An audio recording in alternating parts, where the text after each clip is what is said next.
nhớ rằng ít trọng phong yêu cho chúa tụ nó nào cũng có tua muốn để chỉ nó nữa nó là giờ khó chờ để chỉ nó là cũng cho bỏ mấy thau nó tôi muốn để chỉ nó nè mà mấy thau ta tóm bàn nam ba bàn nó giờ mục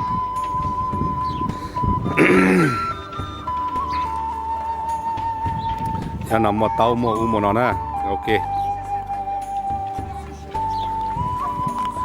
กูจะไปหมูนะหมูป้อตอนเจเลทเจ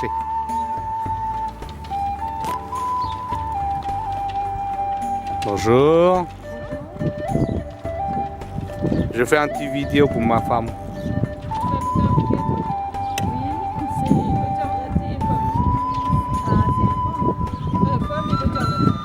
Mình nói nè, để ông cặp tổ nè.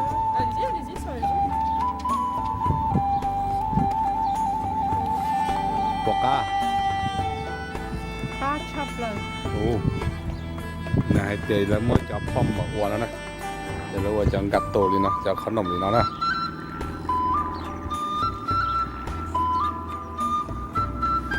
Cứ xí khó theo.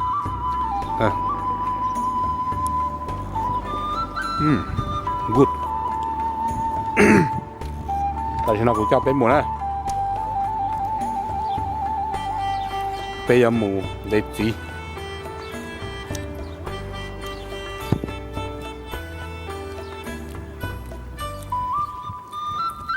Nó giờ tao nè.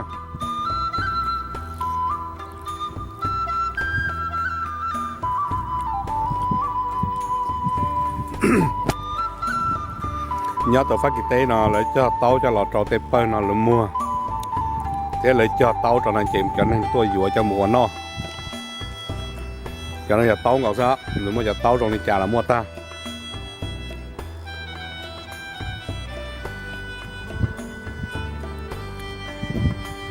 Tao đà, tao đơ. Tao đơ. Tao lia.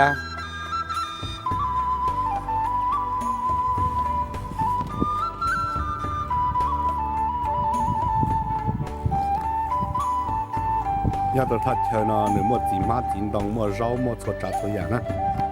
Nhà tôi phải con nó cái dạng lý về cho câu hậu lửa các chức không cho là giờ các chúng ăn cho vậy lâu tao xé thì nó chỉ các tụng chúa cho nên bên bún á đây là một đề chia một là cho tao này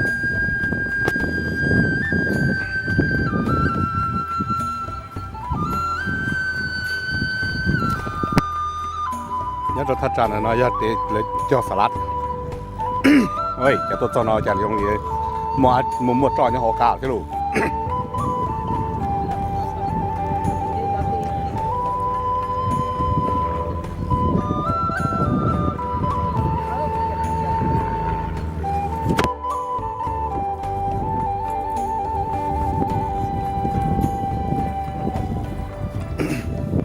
một nó có to nữa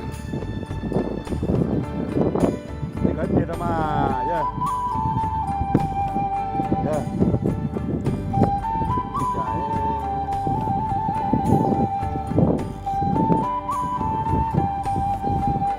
chứ nó này cho nó chỉ được số này chỉ được số mà chỉ cơ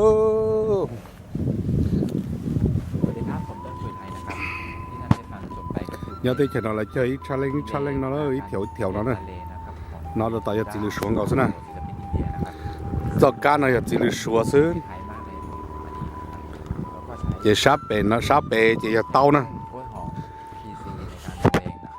สำหรับท่านใดที่ชื่นชอบผลงานการบรรเลงดนตรีของผมนะครับสามารถสนับสนุนผมได้ง่ายๆในการกดติดตามกดไลค์กดแชร์ให้กับช่องของผมนะครับแล้วก็ไปติดตามกันที่ Facebook ด้วยนะครับไว้พบกันนะครับ 这里说的，学的，绿大，能闹了闹去打，还摇了摇去打里头。要么还了早点去那，这里说了么那一อีกิโลยาอีผักกิดเนาะเรียนอีผักกิด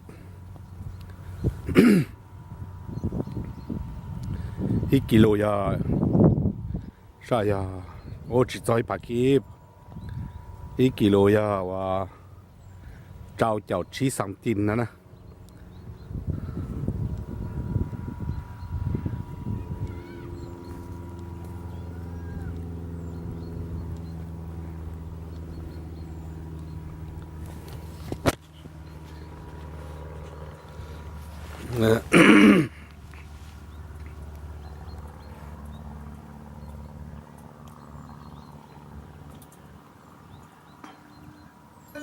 ไอ้มอปอมองในตาต่อเจ้าว่ารุ่นร้อนอ่ะตัวหมู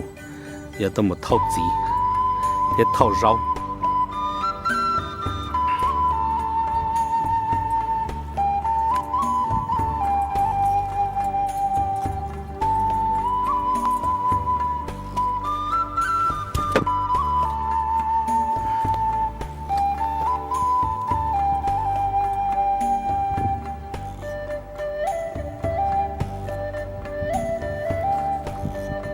เป็นหมดเด็กจีนะ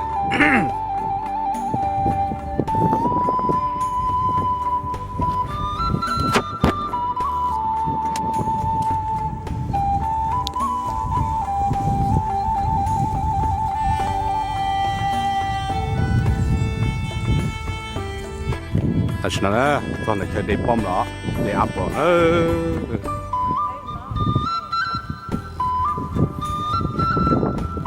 เนาะอาเจอัพเตอร์นะอัพเตอร์ตามอัพเตอร์เด็กจีนะ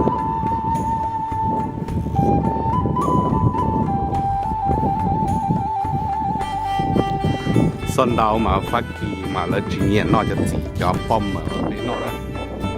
เป็นบ้องมาเป็นเนี่ยนอกจากฟิจีตัวเอาฟักกี้มาฟักกี้เนี่ยนอกหรือหยาดัวนะโอเคจะปอเตอร์จะน้องนะเนี่ยให้เตี้ยก็เดอีปอเตอร์เนาะก็เดเป้ปอเตอร์เนี่ยจะอีปอเตอร์จะอวดปูดักนะ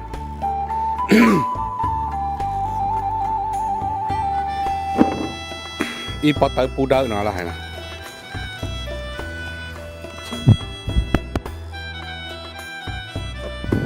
นั่น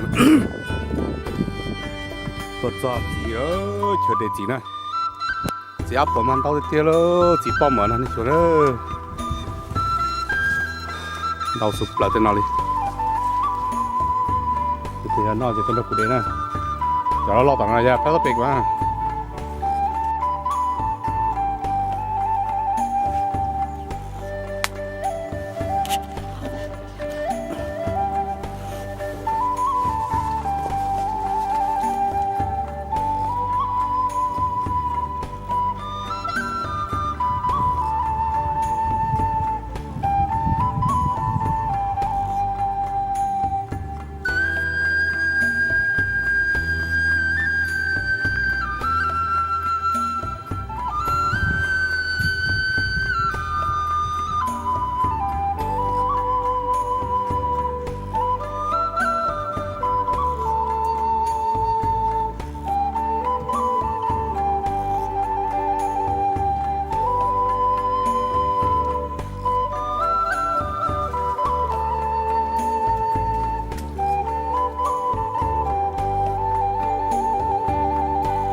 สวัสดีครับผมเติ้งคุยไทยนะครับที่ท่านได้ฟังจบไปก็คือเพลง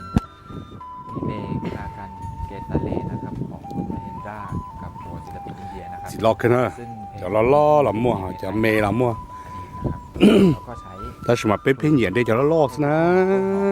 PC ในการบรรเลงนะครับอาจจะป้อนนี่อย่างละเพลงเหยียด ชอบผลงานการบรรเลง ดนตรี จ้อ ของผม สิ นะ นะ ครับสามารถสนับสนุนผมได้ง่ายๆโดยการกด ในหมู่สายบัวในหมู่สายตุ่มบัวจ้อเสื้อนี่ใส่จะบอกบัวอยู่นะ แล้วก็ไปติดตามกันที่ Facebook ด้วยนะครับแล้วพบกันนะ ตาเสื้อโอเคนี่น้องสินะเพื่อนกูมาจ้าไทยไปเด็ดปมด้วยนะ